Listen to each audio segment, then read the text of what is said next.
Everyone. Hello and welcome to the BRASS 2021 Fall Online Symposium. I'm Sharissa Jefferson, and I'm joined by my fellow committee members, Angel Truesdale, Christy Cunningham, and Penny Scott. And we're delighted that you could join us at this fall symposium. We're so thrilled to have so many wonderful presentations that we were excited to expand what we thought was going to be a 1 or 2 day symposium into 3 days. So we're happy to have you all along for this ride, and we will be recording each of these. So if you cannot make all 9 presentations, don't worry, because we're going to record them and make them available on ALA Connect. At the conclusion of our symposium, we will be sending out an evaluation form. So please do send that back to us so that we can learn from you what you would like to see for the spring symposium that we're also going to be planning. And it would also help our presenters to get your feedback as well.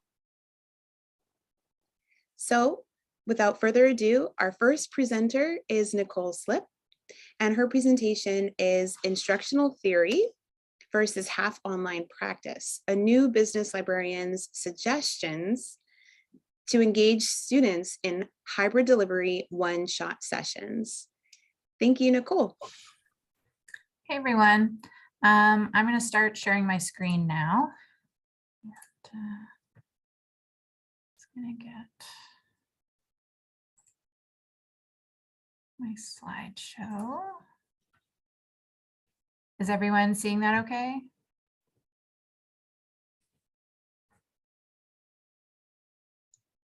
I'm not seeing anything yet. Let's see.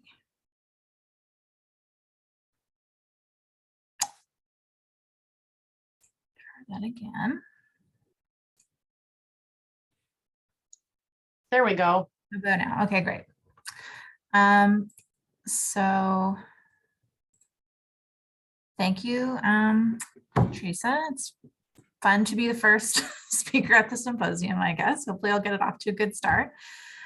So yeah, this is my my presentation, and I'm Nicole Slipp. I'm a new business librarian, really new. I've been in this position, which is a contract, for less than 6 months, but I do have a background in English. I have a doctorate in medieval literature, so I did have post-secondary teaching experience in a previous career as well.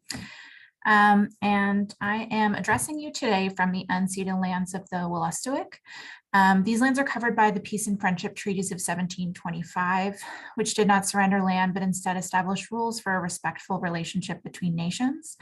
I know that people are probably coming from many different territories today. Feel free to name yours in the chat if you'd like. I also like to just contextualize my land acknowledgement a little bit to make it part of my citational practice. So I want to acknowledge not just that I'm on these lands, but that also my pedagogical practices and thinking have many influences, including Indigenous pedagogical theory, that I've been able to learn about over the course of my career. So I'm going to ask you to start today by filling out a poll using the teaching tool I'm going to be focusing on, which is Poll Everywhere. It's fairly simple to use, and I believe somebody is going to put that in the chat for me, so you can just click right on it. So you can either use the URL there, or you can text my name in all caps to the number on the screen to join as well. And it's fairly simple. You should see a silly question about superpowers. I like to start with kind of like an icebreaker type question, whether it's a presentation or a class. So I'll give you a couple moments to do that. And while you're answering, I'm just going to go over the agenda. If anybody's having any significant problems, you can interrupt me or put it in the chat, and we'll see what we can do to get that resolved. So basically today, I just want to briefly go over some of like what I would call my instructional best practices, and then talk about what are the tensions that come up when we add in the challenges of a hybrid class delivery. Then do sort of a demo of the Poll Everywhere tool, Depending on some feedback, we might go over creating activities, managing, embedding, and reviewing activities. Then I want to talk about sort of what types of activities are good for what type of goal. And then I have one final activity type to talk about that I think is sort of for collaborative work. Okay, here's our poll. Flying has got the lead right now. And you can see moving objects with your mind, a respectable second. Oh, somebody else just picked reading people's minds. So that's one of the nice things. You can see the answers changing in real time with these poll everywheres. Flying taking even more of a lead here. Okay, so people can continue to answer that. And I'm just going to give it one more minute on that one, and then I'm going to turn it over to a slightly more serious question that will help me kind of decide what to focus on in the demo. So I'm going to put that option up now. And so if you're still on, you can keep the URL open in a tab or go to it newly each time. But what should happen is that the question that you've answered should disappear, and you should see a new question now about your experience level, basically with hybrid teaching and with poll everywhere. So basically, while you all answer that, I'm going to talk about those sort of instructional ideals that I had coming into this job. So I graduated in 2020, though we didn't get a graduation ceremony, unfortunately, because of the pandemic. And most of my schooling did take place, though, before lockdowns. And so when I came into my job here at the University of New Brunswick, I had to do some reconciling between the teaching ideals I had studied versus some of the limitations that I found in alternate class delivery methods. So in school, we did things like running practice teaching sessions, and we made, card games to understand Boolean operators, and did a lot of activities involving physical activity or passing physical items around. We also talked a lot about critical information literacy in the instructional classes that I took, including things like letting student interest and discussion really guide your teaching sessions, challenging entrenched power dynamics. And part of that, from our perspective, is just really listening to what students want and need from the instruction that we're giving. Basically, when I'm thinking about my ideal session, I just want to avoid lecturing at students the whole time, and I want to encourage them to think carefully and critically about the things that we're talking about. Many of these methods that I focused on aren't really usable anymore in the current situation, particularly in hybrid classes.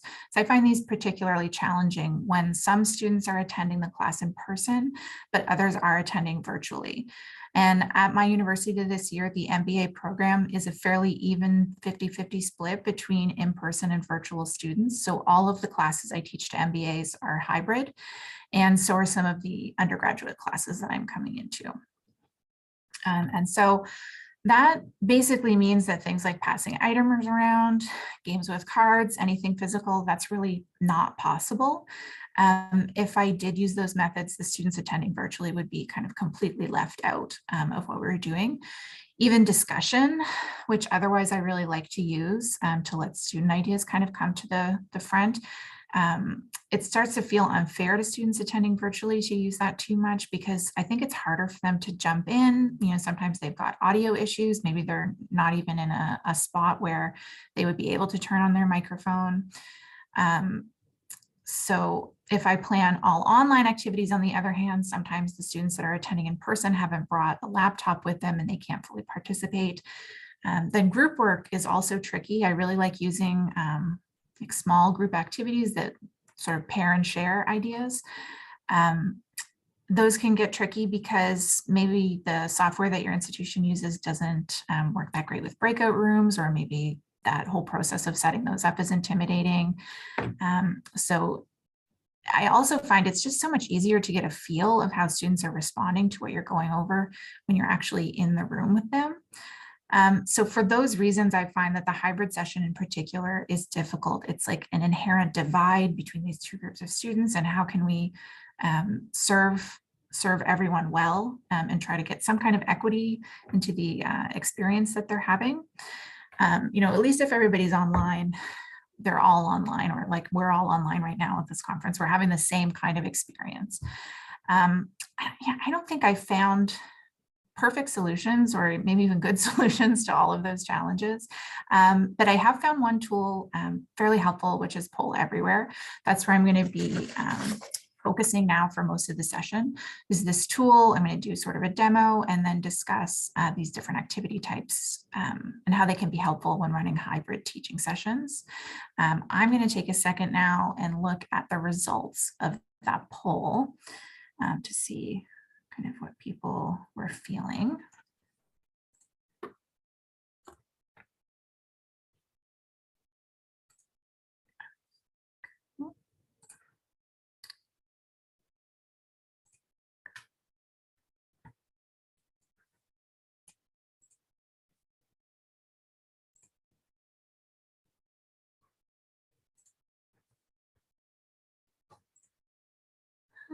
Okay, so I've got a good number of participants in the poll here, and most people are wanting to go over some basics or revisit some of those. So I'll start sort of right at the beginning with creating an activity.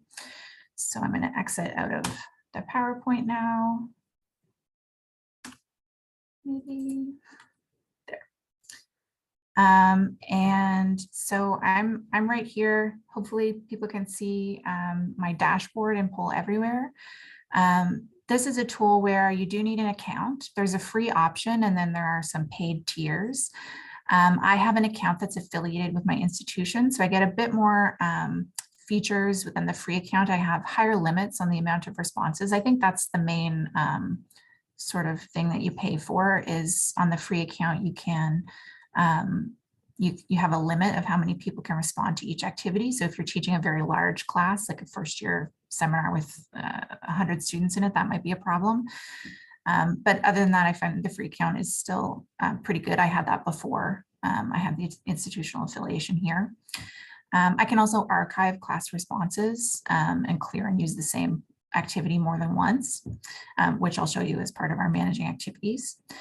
So I'm already logged in here on my dashboard. You can see I have folders that I divided my different activities into, and on the side here I can do kind of the usual account management, editing preferences, that kind of thing. And the first thing that I want to demonstrate is creating an activity. So I could click into a specific folder here, and this button plus activity basically will stay the same. So I'll just go from here to create. And it's giving me some options. So Poll Everywhere has quite a few different activity types that you can choose from. They sort of highlight the more popular ones up here at the top. But if I click on more, you can see there's quite a few other types that you can use.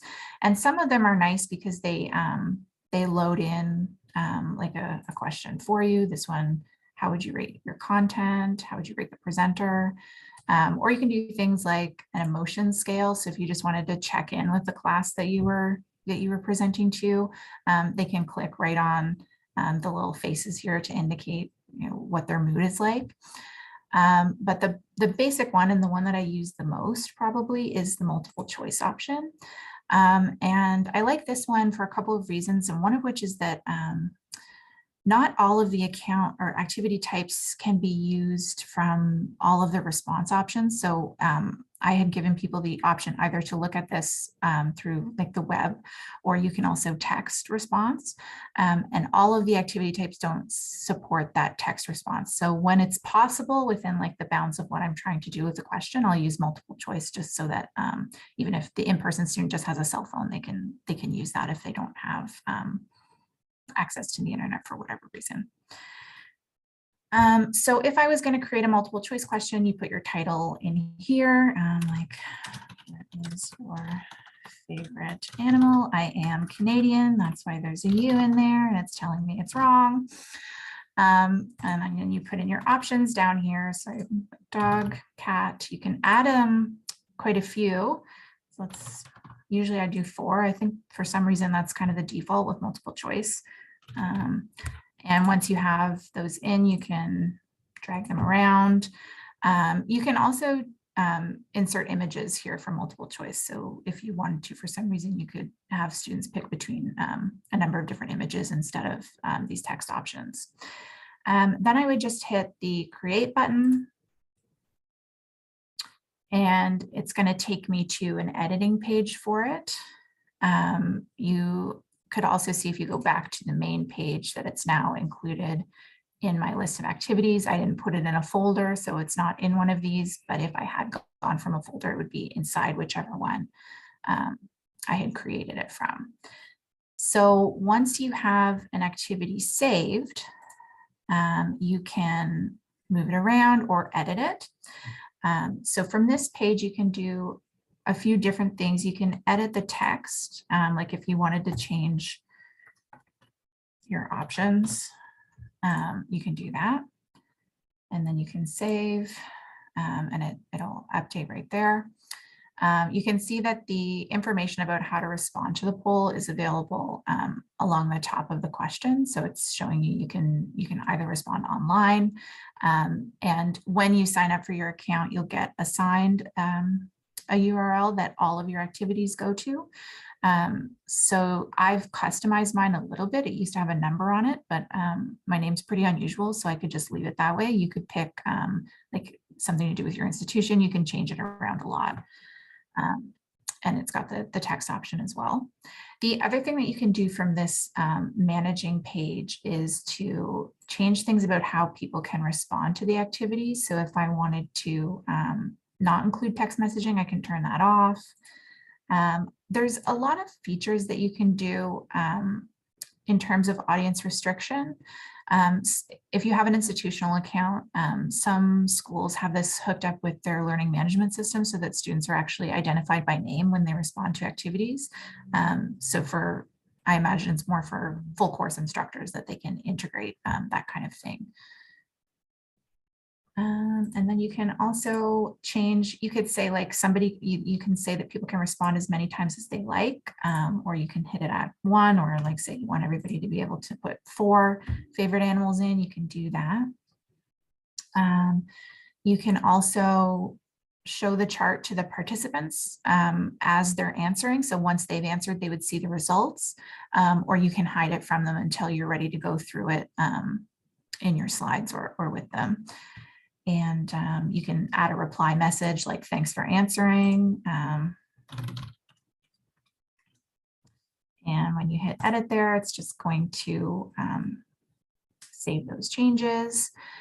And once I was ready to go with this activity or with any activity, I can hit activate from right up here. So this would make this the active poll. It would replace the one about experience that I have up on my URL right now. But one thing that I would actually recommend is that if you're going to be using Poll Everywhere, you also can download a presenter app from them. And that lets you activate and deactivate activities on your phone. So the presentation's a bit smoother if you don't have to go in and activate and deactivate if you're doing several polls or activities in one class. That just looks like this. That's a little screen capture of the app on my phone. So you can click the little icon here that indicates activate. You can also go into each one and watch on your phone screen how people's progress is going. So I can see once a poll is active, how many people are answering it, and if it has more than one question, where they are in the survey or the list of questions, which can be really helpful if you're trying to gauge like how much activity time you need to give something. Then to deactivate, you can just click the same icon again, or you can start activate a new activity, and that just replaces, you can only have one active at a time. So that is sort of general management of the activities. The other thing that you may want to know about is embedding these activities into slide decks. Poll Everywhere has plugins for several applications, including PowerPoint and also Chrome that works with Google Slides. So it's fairly easy to insert these into slide decks and then review them, the answers without leaving your presentation. It can also be fun to watch the answers come in when it's sort of like an icebreaker question, or if it's something that's a competition that you've put up. It can be fun to kind of watch that and comment on it as the students are answering. So I'll show you that plugin in my PowerPoint right now. It's this out of the way. So it goes right up here into the ribbon, and mine added it to the end. That's probably the default. So when I click on that, I get, the first time you do it, you'll get a prompt to log into your Poll Everywhere account. So I'm logged in here. I could log out and switch accounts if I was co-teaching and we wanted to use somebody else's. And then you can do things like insert an existing activity. So if you want to work them all out and then you build your slides, you can do that, or you can create an activity right from here. So if I click on insert, it's going to bring up a little window and show me all my existing activities. I can also even still create a new activity from this page. And so let's say I wanted to put in the poll about superpowers again. Click on this. Insert the slides, and it gives you like a default for the results slide, or you can include the instructions, like the first page that comes up and show progress. I usually just put the results, so I would insert that, and now it comes up in the presentation. One thing I'll caution people about if they're using the embedded slides is sometimes I found if I have an activity already inserted into a slide deck and then I go back and make changes to it online, it doesn't always pick that up in the presentation. But so what I always do is just access the editing feature through the Poll Everywhere plugin on whatever slide type I'm using, and just accessing that seems to tell it that I definitely wanted to make a change. So to fly, it's a synchronizing step that I feel like it doesn't always get if you're not making the change in the already embedded activity. So I would just double check after I make any edits on the website that it's gone through, and if it hasn't, you can just open that up on the application itself. So the reason that you would want to probably embed slide decks would be to review answers. During class, it can be fun to look at a result. Sometimes when I announce the right answer, people will actually switch, and you can see that happen, and that's always kind of funny. Also, after class to review, you can go back into your folder. So I'm going to go to that here, and I can look at the results from an activity. I can download them. So if I'm here, I've got these 75 responses. If I click on my little 3 dots, I can copy the response link or see the responses. And it's showing me this in a table form. You can download it. Some of the forms of activities come in different formats. So some of them download automatically, like as a spreadsheet. Some of them come up this way first. But you get a lot of information kind of about what people put into it depending on the activity type. So that is basically the demo of the kind of things that you can do with the tool. Does anybody have any questions about anything that I went over right there, or anything they'd like to see again? You can either just unmute yourself and say, or put it in the chat, but otherwise I'll kind of give a couple of specific examples of activity types now. Nicole, I just want to give you a reminder. It's 5 minutes left for the presentation. Okay.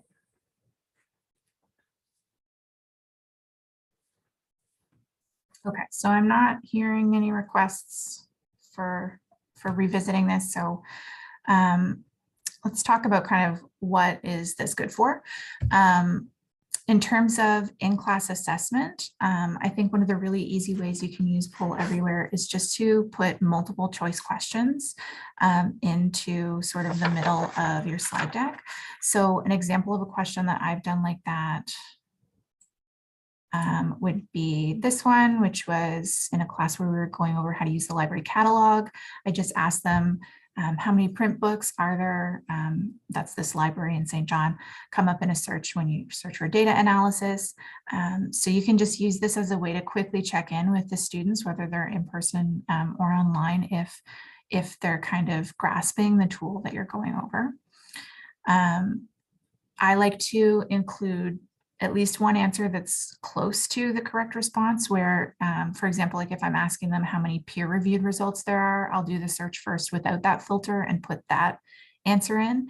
And I like these because they give you a chance to go back over something again after checking in with the students. So if everybody got it right, you probably could judge whether or not you needed to look at it again. Most of the time I find people don't all get it right. So it gives you another chance. You can go in and show them, oh, here's how I would do it. Let's see what answer we get. Another type that you can use is the clickable image activity. This one is good, I think, for reinforcing things like where are certain features on a database. So I took a screenshot of this result in Business Source Ultimate, and then I'm asking students, where's the tool that will help you with citations? So they would click, hopefully, this part of the slide, and then I would be able to see how many people clicked. You can highlight different areas of your image, like maybe where you think they might go if they're sort of right or they're on the right track, but haven't quite found it. The other thing that I think it can be useful for as a tool with a hybrid class is letting students direct class and discussion. So there's a couple of ways that you can do that. One is by using a word cloud activity. And I like to ask a question like, describe business research using one word. This is a word cloud that came out of an MBA class that I did. So I would do this probably right after the icebreaker to get a sense of how they might be feeling about business research or what their impressions of it are. A lot of times I find this one doesn't have any, but in other surveys that I've done, people will say things like scary or intimidating. And that lets you kind of see, talk about the fact that, yeah, it can be. I find it's a nice way to segue into a discussion of like what the research process is. Another thing is that I can use an open answer question type to sort of gauge the experience level because I'm a new in this position. I don't always know what kind of material the third year students, for example, may have gone over before. So I can put an open-ended question about, what kind of research problems have you had in the past, or is there a research skill you'd like to know more about? And then base what I show the class on those. That does require like a bit of thinking on your feet. You can't prep those examples, but I think it's really worthwhile, especially in the upper year courses, so that you're showing the students like what they're interested in learning about or what they need to see rather than something they've already seen and like losing their interest. Another feature that I like is the ranking type activity. And this is another way that students can give input into what you would be looking at, but in a situation where maybe you might want to prepare some materials or like collect a few articles in advance for students to evaluate. But you can ask them sort of which topics between some you've pre-selected they would be most interested in reading about while they're evaluating sources in like a workshop type or a longer class activity. So you can see how that looks here. I've put in 3 choices and I've kind of said, I mean, I'm the only one who answered this poll, but in this one, the Indigenous land defenders in BC. So maybe I've got some news articles picked out for them to go over and sort of talk about the information creation process, or maybe I've chosen a couple of research articles that I want them to go over to learn something like that. But they've gotten to say which topic is most interesting to them in those options. Finally, I like to use longer class activities for active learning opportunities. I'll do a survey because that allows you to put multiple questions into one activity and mix activity types. So I'll do some multiple choice and some open-ended. So this one is was a second year business course, and they looked up topics that interested them, told me about the search terms they used, and then how many results there were. So you can do kind of a variety of things with a survey.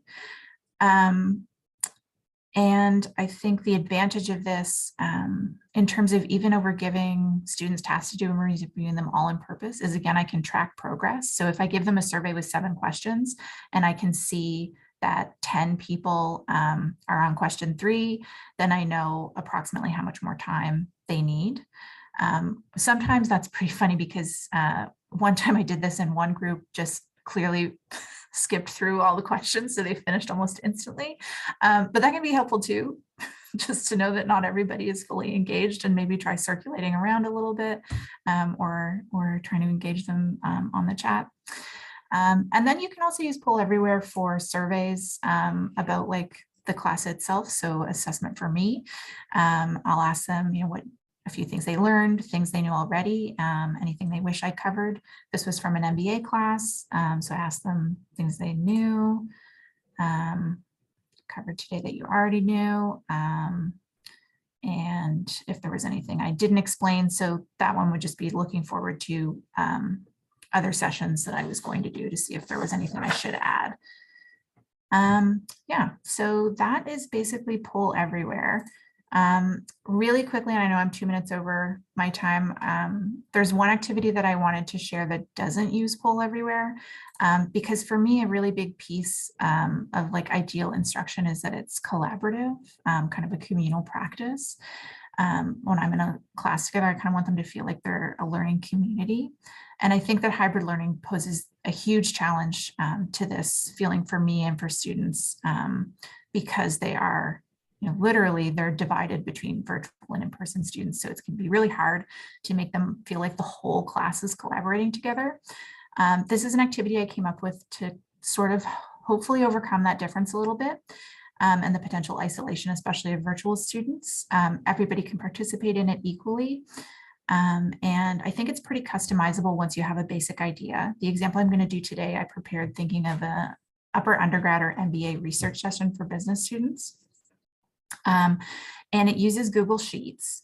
It involves students using the subject guide to create a shared document they can reference to figure out which databases will be helpful to them depending on what their research needs are.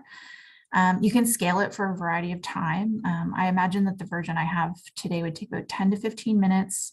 You can do another one with completely flipping the classroom that would take longer, but this one's just shorter. So I would give them these instructions, and I would use, my institution uses Teams, which has a pretty easy breakout room function. So I'd put the virtual students into breakout rooms to work as a group, and you can time limit that. So they'd be called back automatically to the larger call after say like 10, 15 minutes. And then I leave the document up afterwards so that they can reference it afterwards. Anytime they can keep editing it. And this is what the sheet would look like. So they would work on this.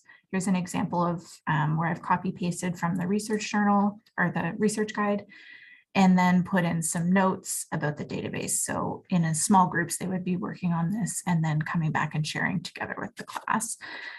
And that's just kind of my stab at overcoming the difficulty of group work and the lack of kind of community that happens, I think, in a hybrid class. So thanks so much, everyone, for your attention. I do have one last poll that I'm going to activate if anybody wants to answer it. It's just about how you could use Poll Everywhere in future sessions. I think that the most important thing about doing hybrid teaching is to approach it thoughtfully and intentionally in design. I find Poll Everywhere and this Google Sheets activity are good tools for that. Maybe you have thought of some other strategies in your teaching, and I would love to hear about those. We do now have time for questions, comments, or discussion. So hopefully someone will be eager to start that off. Thanks, Nicole. If you want to stop sharing screen, and it'll bring us all back to the Zoom room together. I'm going to remove your pen. And we did have several questions in the chat. I was keeping track, and it seemed like a lot of people really did like your last activity as well. So thank you for making some time to share that with us. The first questions that started coming in was early on when you were talking about hybrid, and some people wanted to know what your definition of hybrid is, if you can describe what it is you're talking about when you use the word hybrid.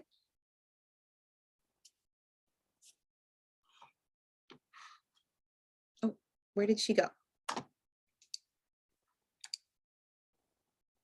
Oh, I think she left. Hi, sorry. Oh no, she's here. Okay, yay. Really great Yay. on my showing some of my prowess there. I somehow managed to leave the meeting instead of stop sharing my screen. Okay, I'm glad you're back. Yeah, so I did hear the first part of the question about what my definition would be. So the hybrid session that I'm thinking of would be when, and I could be in person or I could be virtual, but either way, the students are divided between being there in person in the classroom and attending virtually. For my institution, that's happening so much with the MBAs because of various travel restrictions. So we have a lot of international students in our MBA program. So about half of them are not able to make it here to campus. So all of those classes are divided between virtual and in-person students. Okay. I see somebody in the chat is saying they call it bimodal. I haven't actually heard that term before, but if that's We also call it like alternate delivery. Oh, I like it. So many euphemisms. Yes. So one question came in about the amount of users allowed for, I think the question was about the free account for Poll Everywhere. And I'm not sure if you know the answer to that, but I did look it up while that question came in. It looked like it was about 25 for the free account, 25. So if you have small sessions, that could work. Yeah, and 25 especially at a time. Yeah, I've done it too, where I have a larger class, but I have them in groups and have just one person from the group respond. So that's a way to get around it if you have a larger class and you only have the free account. And I see somebody in the chat is mentioning Slido. That's basically, that's a really similar tool that you could use. And but I haven't used it myself, so I don't know if they have similar restrictions on like the size of participant pool that you can use. Mm-hmm.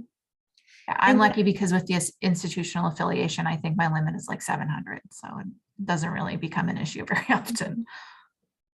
Yeah, but that's a good tip about if it's a group project, like a representative from the group can answer on behalf of the group, and that'll help with the count. A few questions started coming in about the accessibility on behalf of students using Poll Everywhere, and it's actually pretty good. Okay. Well, I think the question was more in terms of, comparing if something is embedded in the Zoom, that, Zoom poll, if they're already using Zoom versus in their LMS. And some of the comments were saying that the Zoom is traditionally, like if it's the professor or the faculty member's Zoom, then you may not be able to, like the control is on their end rather than on your end as the librarian, the guest. So I think that's one advantage of using an external tool. Can you speak to using the Poll Everywhere or any of the tools that you talked about in terms of accessibility? I guess that would be one of the big ones for me, is just the fact that I can play with it as much as I want beforehand and it's on my account. So for the most part, I've been going in person to the hybrid classes. So I'm presenting in the room. And it's just been kind of simpler for me to have everything sort of sorted on my end before I go in, rather than relying on the instructor's tools. Also, even though our institution has like a policy of using Teams, not all of the instructors do. Some of them use Zoom. So I like to have it prepared with something like Poll Everywhere or using Google Sheets, just so I know that I'm not going to go in and have an instructor say, oh, actually, these students aren't even on Teams. They're on Zoom, and then I've got to pivot between those two tools. In terms of like student accessibility, I did look into that before I started using it, and they've got a pretty comprehensive accessibility audit on Poll Everywhere. I think there's one activity type that's not fully accessible to students with vision-based issues. But other than that, they'll all work with screen readers, and they'll all work with various other accessibility tools. Great. And I'm just reading a comment that came in the chat from Victor about having students also be able to answer in chat in case they have problems. Yeah, that's a great idea too.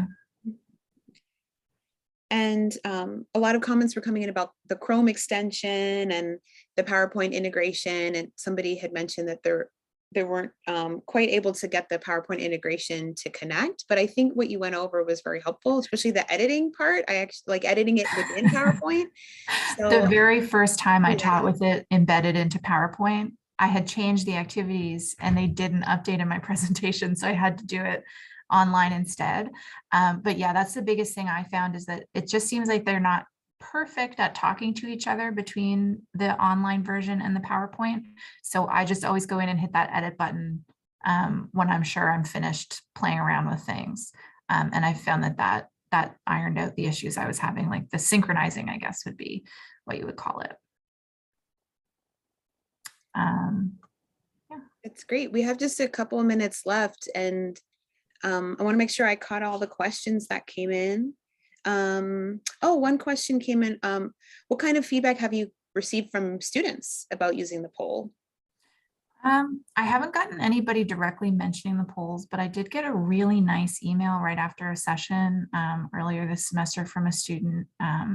It was a third-year student who said that was the best library session that she'd ever attended. And I had used a lot of Poll Everywhere in that class. And they had done some group work with it and some solo questions. I think that they like it. I've noticed that I get really good response numbers. So you can see how many people are actually participating as the poll is being answered. And like I said, being able to track, like, okay, one student has answered 2 questions. You can see which ones are actually like taking time and then answering the questions. And I get good numbers on that. Like, I rarely see students not actually participating in the polls. So I think that they like the tool. It's kind of, especially, actually, I attended a presentation by my MBAs last week for their final research projects. And one of the groups actually did surveys of their own cohort about how they feel about virtual learning. And a lot of what they expressed was about feeling isolated from the actual experience. I think sometimes the classes that they're getting are just basically like lectures, but they're watching it on the screen instead of being in person. I think anything that tries to address that gap is really appreciated by students. Absolutely. Well, thank you so much.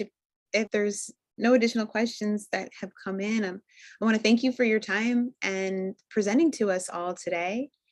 And we're going to stop the recording, and